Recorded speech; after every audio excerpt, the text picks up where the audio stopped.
You have 78 minutes to move 86 people, Ryan.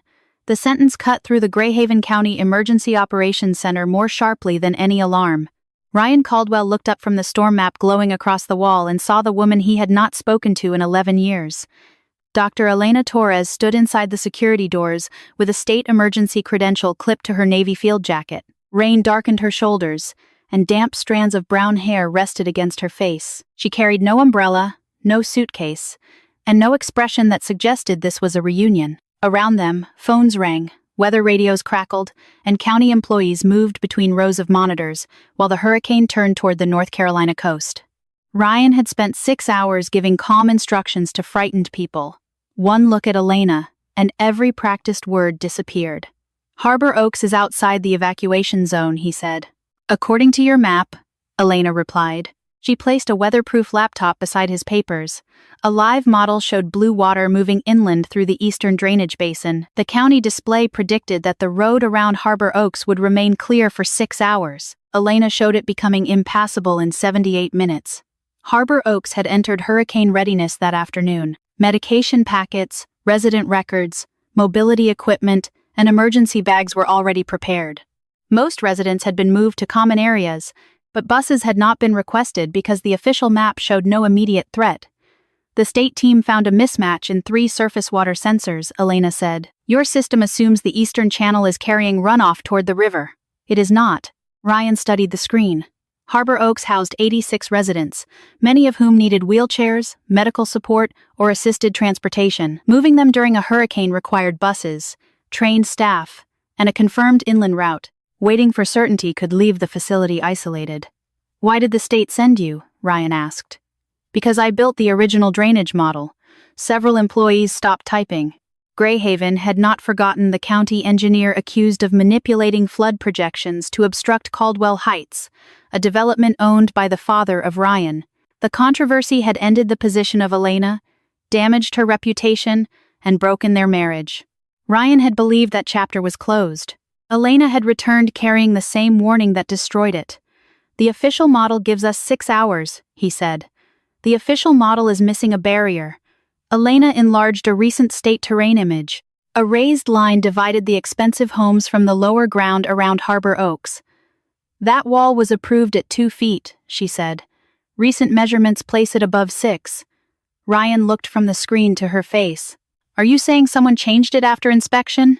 "I am saying water cannot follow the route shown on your map. It will turn south, collect behind County Road 12, and reach the nursing home first." The phone of Ryan vibrated. The display showed Charles Caldwell, his father. Elena saw the name and stepped back. She did not ask Ryan to ignore the call or remind him what happened the last time Charles stood between them. "Verify everything," she said, "but do it while the buses are moving." Ryan looked at his transportation coordinator. One order would begin staging vehicles. He reached for the phone, but the laptop sounded a low tone. The first sensor changed from yellow to red. Then the second followed. "Put her outside before she turns this storm into another trial against our family." The voice of Charles Caldwell came through the phone with the measured authority that had shaped nearly every important decision in the life of Ryan. Ryan turned from the operations floor and lowered his voice while rain struck the reinforced windows. "2 sensors have confirmed her projection," he said. "Sensors fail during storms," Charles replied. "Elena does not." The jaw of Ryan tightened. 11 years earlier, he would have heard confidence in those words. Now he heard fear, not of the hurricane, but of Elena being allowed to speak. Across the room, Elena stood beside the county hydrologist and answered technical questions without looking toward Ryan. She moved through rainfall totals, ground elevations, and surface flow with calm precision. She had always become quieter when the stakes were highest. Ryan had once mistaken that silence for coldness. "You need to trust the emergency plan," Charles continued. "Your department approved it. The county approved it. Harbor Oaks is safe." Ryan looked at the wall display. Hurricane bands covered the coastline in red and orange. "Did your company raise the barrier after inspection?" A brief silence followed.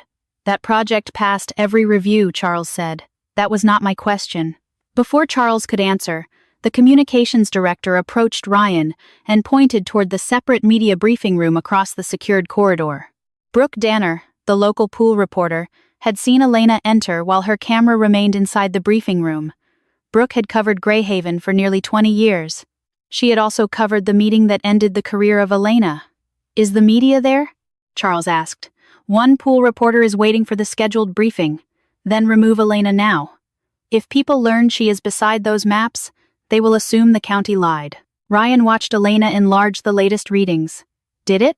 he asked. Charles did not answer directly. "You are the emergency director. Act like one." The call ended. Ryan remained still, surrounded by people who expected him to know exactly what to do. He had built his reputation on preparation. Every evacuation route had a backup. Every shelter had reserve power.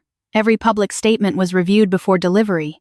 Yet Elena had entered the room and exposed a possibility he had never prepared for. "The plan itself might be wrong.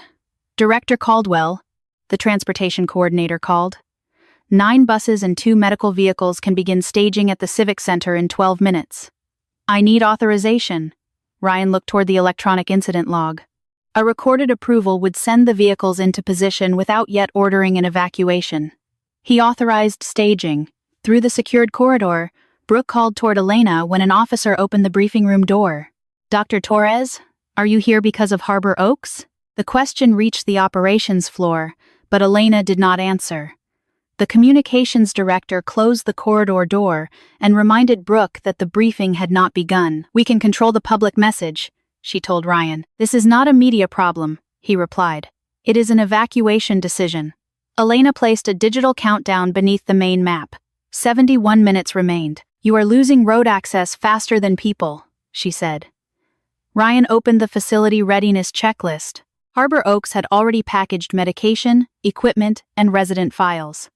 The staff could begin an internal transfer as soon as Grace Holloway activated the facility plan. Before Ryan could call her, a third sensor turned red less than 2 miles from Harbor Oaks. "I did not come back for you, Ryan."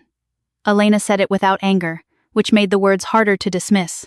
Ryan had authorized buses to stage at the Greyhaven Civic Center, but he had not ordered them to Harbor Oaks. It was a cautious decision that protected options without admitting the emergency plan might be wrong. Elena understood immediately.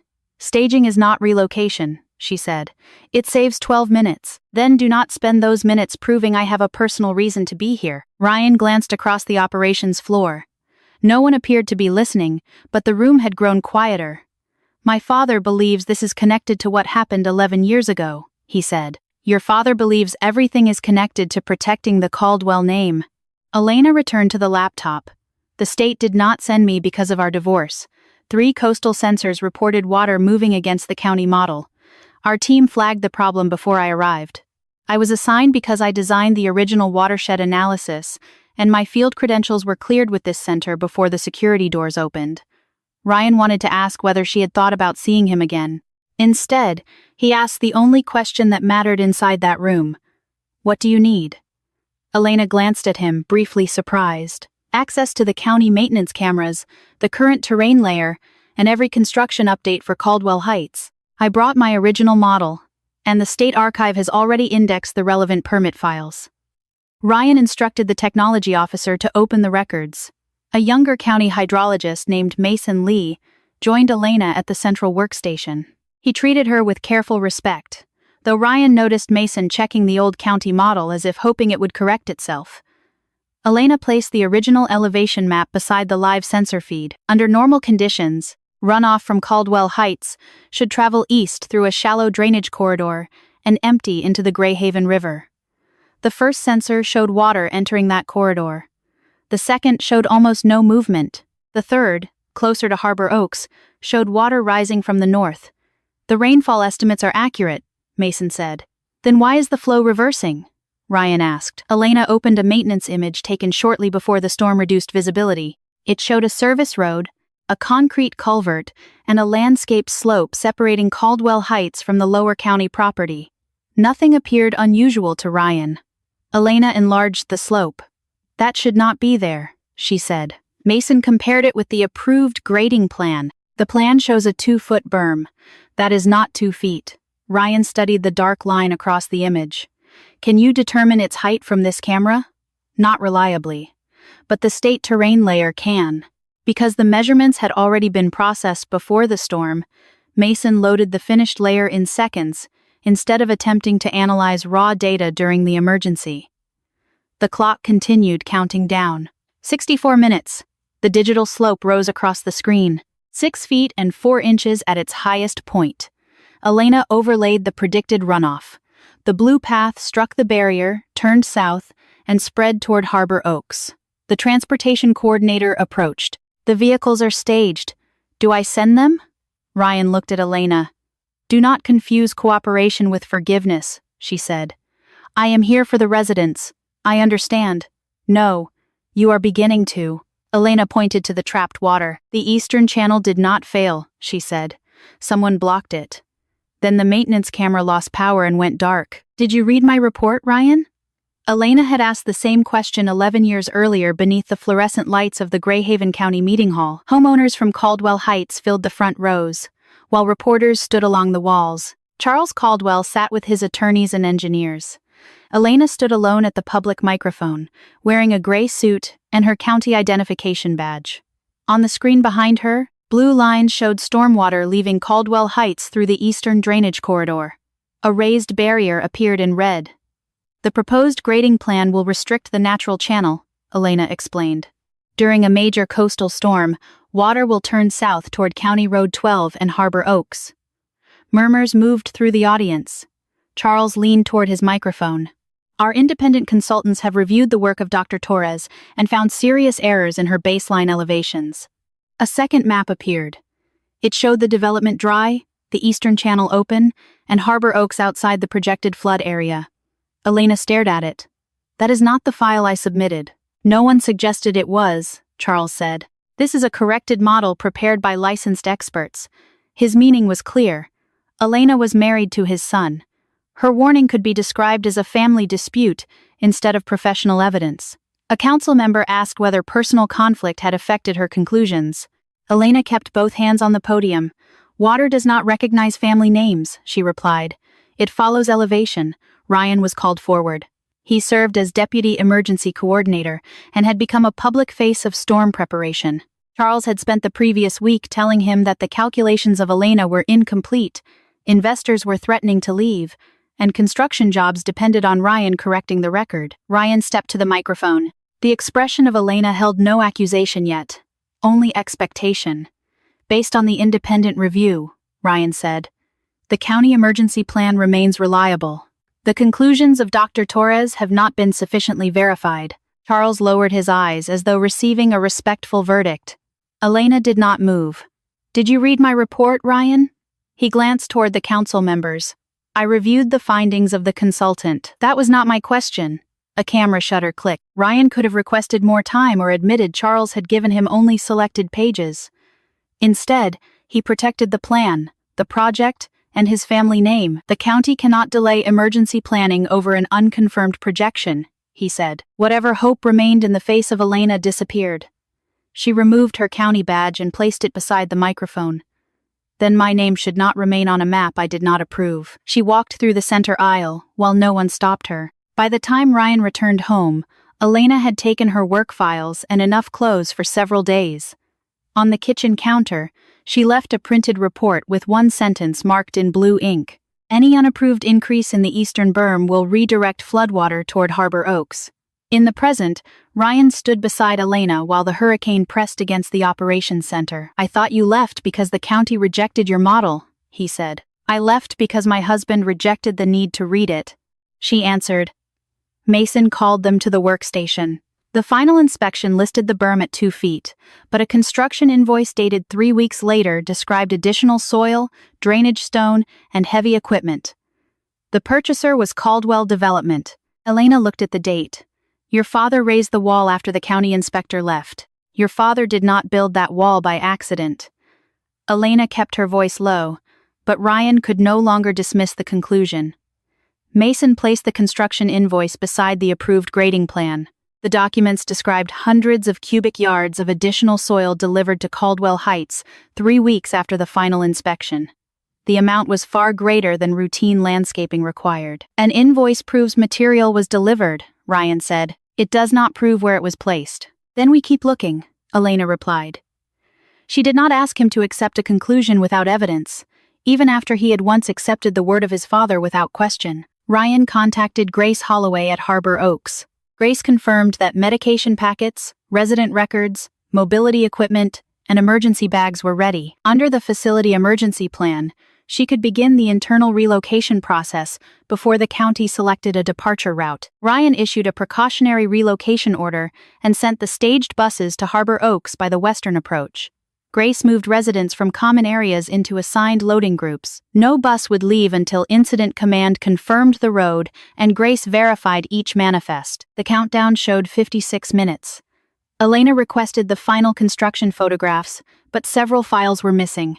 The inspection report described a 2-foot berm with 2 drainage openings. The terrain data showed a continuous barrier more than 6 feet high. Elena overlaid the old plans with current elevations.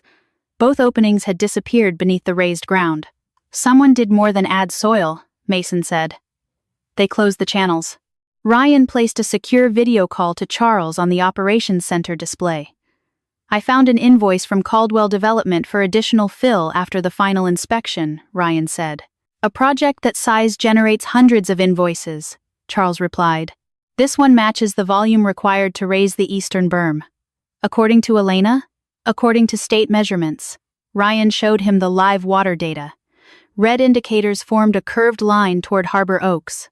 The water is following her original projection. Charles looked away. A hurricane creates unpredictable conditions. Why was the berm raised after final inspection?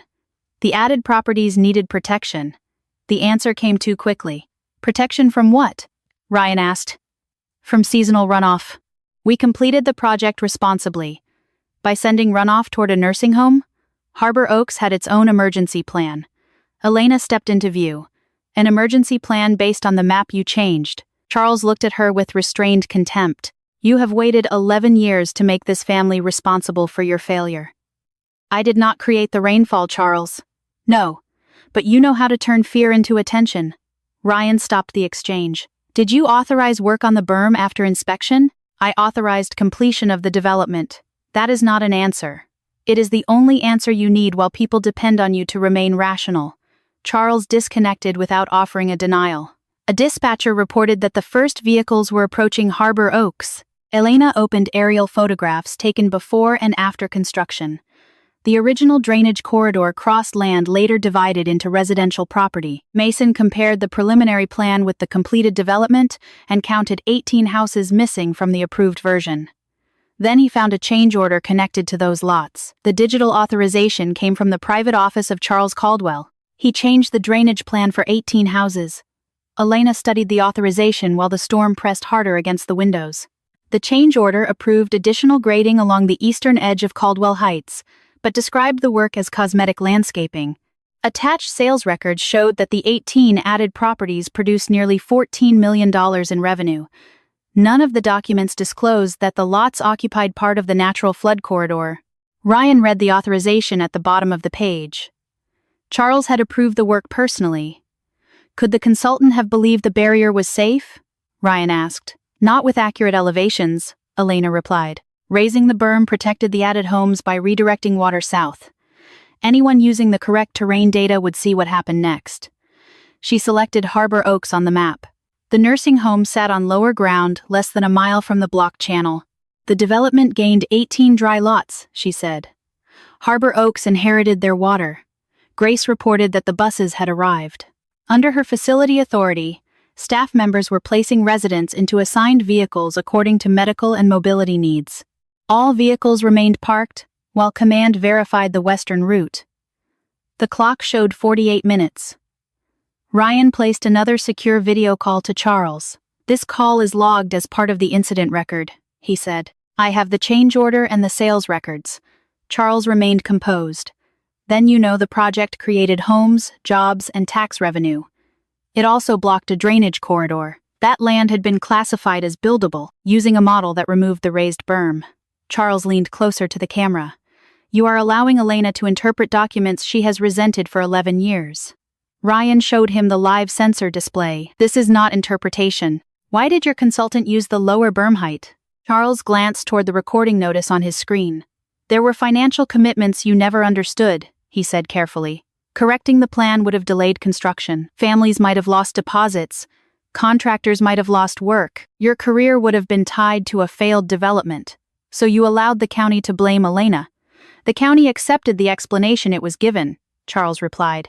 He avoided a direct confession, but the motive was now visible beside the records. Elena had not been removed because her model was wrong. She had been made convenient because correcting the project would have cost money and influence.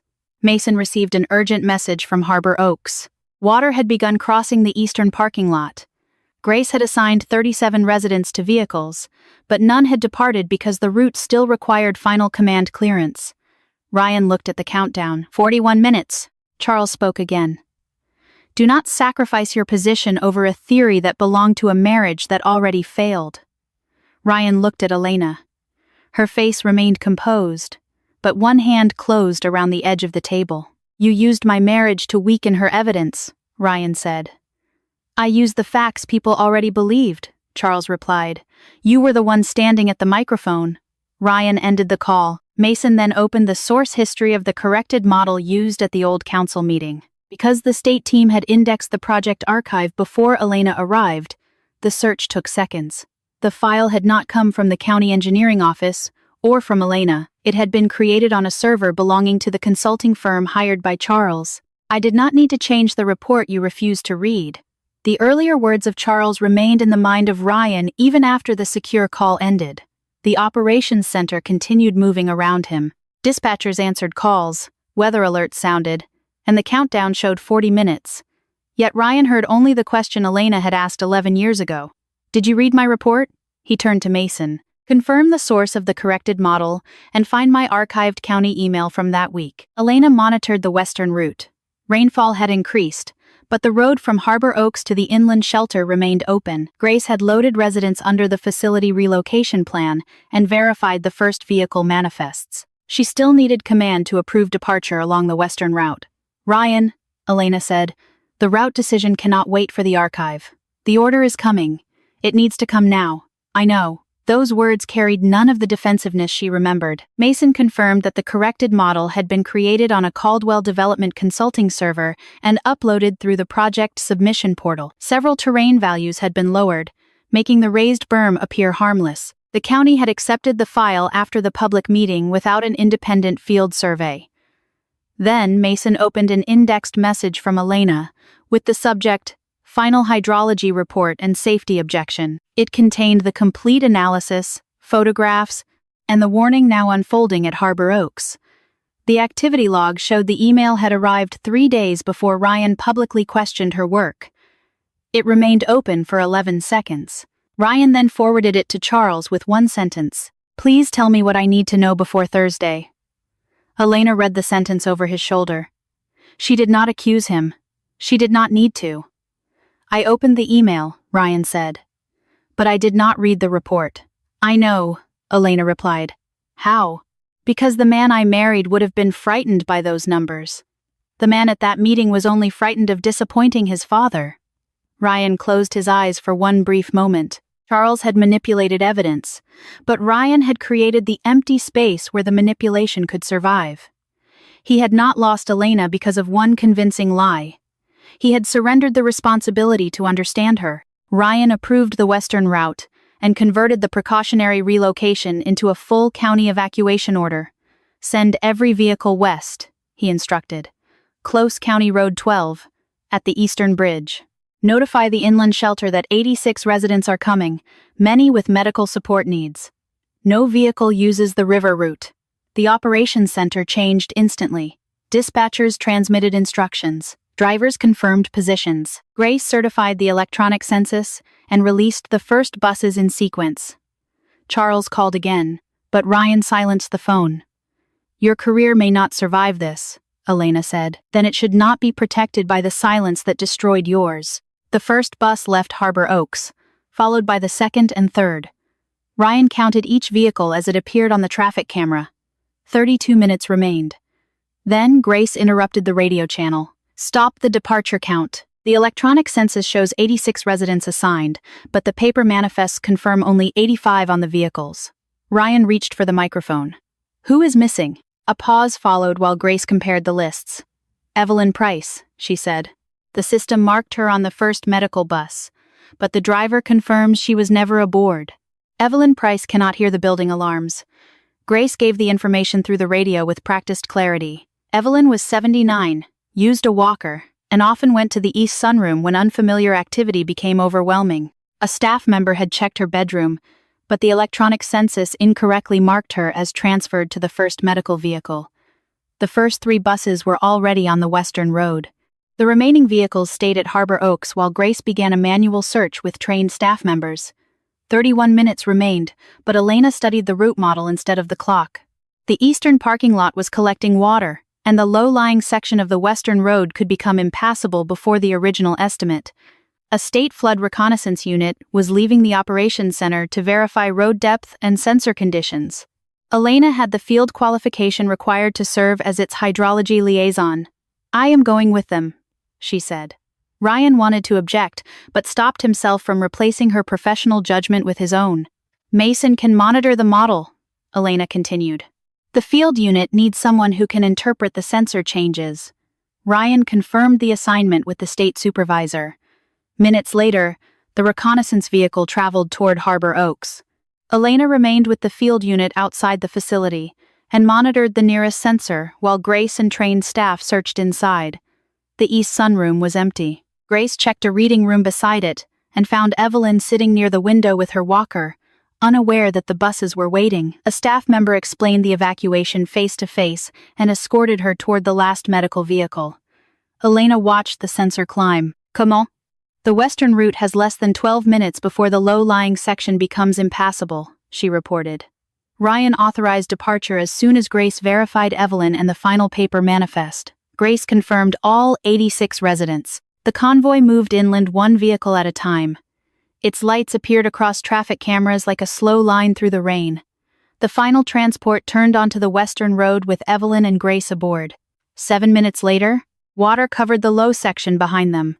All 86 residents reached the inland shelter safely. No one celebrated. People released the breath they had been holding and returned to their stations.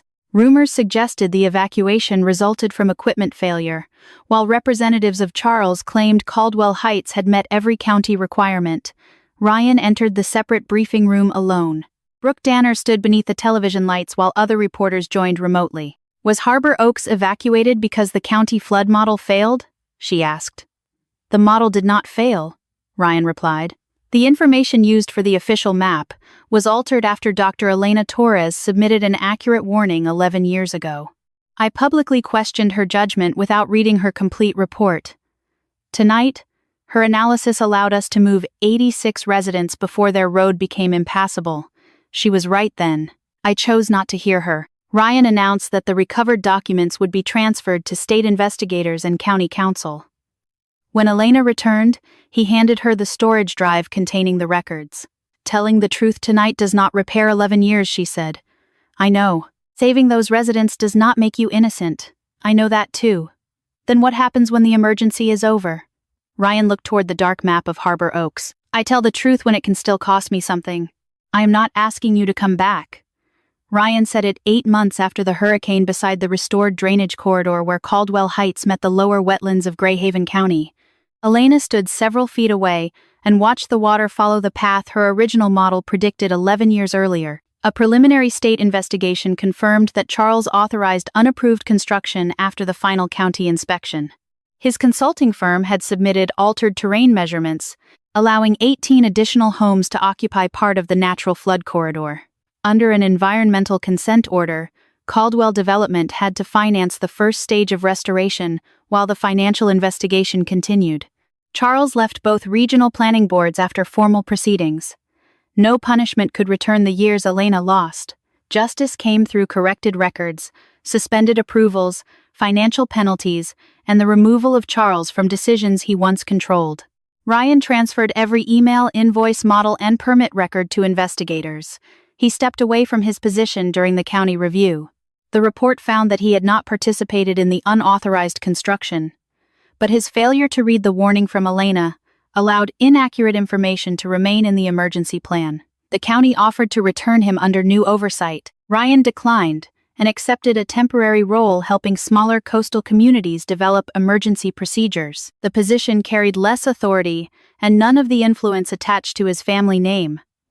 The professional record of Elena was formally corrected. Greyhaven removed the statement questioning her judgment and restored her authorship to the original hydrology report. She declined the public announcement.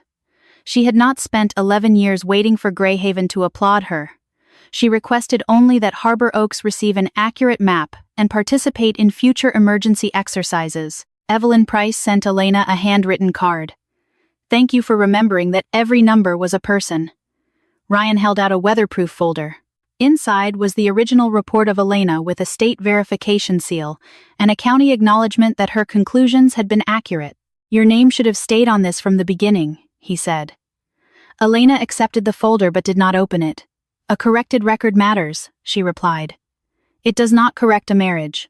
"I know, you have said that often. Because I spent years pretending that understanding something once was enough." Elena studied him. He had attended every public review, answered every question, and never asked her to defend him. His apology had become a pattern of behavior instead of a request for comfort. "Why did you ask me here?" she said. Ryan pointed toward a walking path beside the channel. "The county opened this section today. I thought you should be the first person to see the water moving through it. And you?" "I wanted to see what the truth looked like after people stopped watching." Trust is not built during emergencies, Ryan. Emergencies make choices visible. Trust is built on ordinary days when no one is counting the minutes. Then I will begin with ordinary days. Ryan did not reach for her hand or ask whether she still loved him. He waited. Elena turned toward the path. "You may walk with me," she said. "That is not forgiveness. I understand. It is not a promise. I understand that too." They began walking beside the reopened channel, leaving several feet between them. The water moved quietly through land that had once been forced to carry a lie. Neither knew where the path would end, but Ryan no longer needed certainty before choosing the honest direction. This time, Ryan followed the truth even after the storm had passed.